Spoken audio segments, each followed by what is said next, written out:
Diversionary tactic lamang daw ang bagong alegasyon ni VP Sara Duterte na sina Speaker Martin Romualdez at Congressman Zaldico ang may control sa pondo ng bansa. Nasa frontline na balitang yan, Marian Enriquez. Ang budget ng Pilipinas ay hawak lang ng dalawang tao. Hawak lang siya ni Congressman Zaldico at ni Congressman Martin Romualdez. Yan ang katotohanan. Inakusahan ni Vice President Sara Duterte sina House Speaker Martin Romualdez at House Committee on Appropriations Chairperson Zaldico na umano'y nagkokontrol sa pondo ng bayan.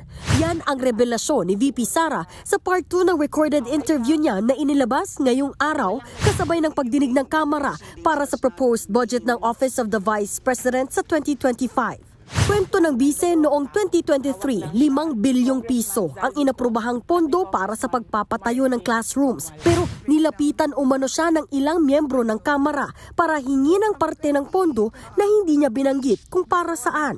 Sinabihan ko yung isang congressman, sabihan ninyo si Martin Romualdez na hindi pwede chap-chapin ang classroom construction na 5 billion.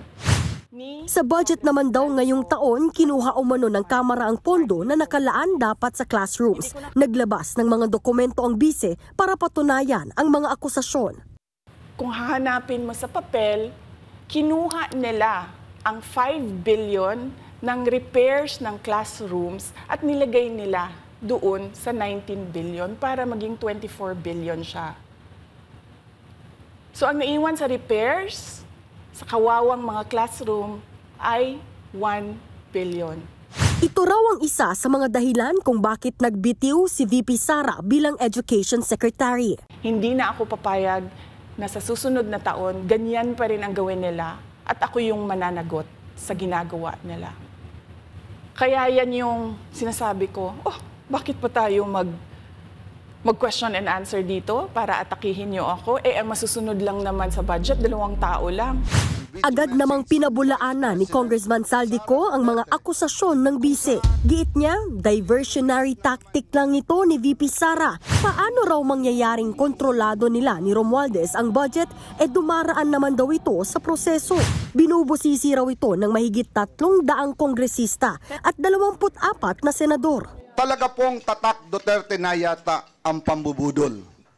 Mula sa peking war on drugs, peking good governance, peking pagkontra sa korupsyon, at ngayon, peking sagot sa mga issue. Tulad ng tatay niya, gusto niyang ilihis ang usapin sa tunay ng isyung kinakaharap niya. Inililihis lang daw ng bise ang mga tunay na issue gaya ng paggasta niya sa pera ng bayan. Ayaw niya kasing magpaliwanag. 125 million confidential funds spent in 11 days at nagsabi mismo ang COA na mali ang paggastos nito. Kung bakit kulelat ang mga batang Pilipino sa math and science sa ilalim ng panunungkulan niya bilang DepEd Secretary. Kung bakit malala ang korupsyon sa DepEd at palpak ang kanyang panunungkulan dahil tamad at hindi siya pumapasok kahit minsan sa Department of Education. Hanggang ngayon wala pang komento si House Speaker Martin Romualdez tungkol sa mga paratang ni VP Sara. Pero dahil sa mga akusasyon ng bise at hindi niya pagsipot sa pagdinig, mukhang mas mahihirapan daw maipasa ang panukalang pondo ng OVP. Ayon kay Lanao del Sur 1st District Representative Zia Alonto Adyong. It made a lot difficult for me to, because you cannot sponsor something which you basically do not know.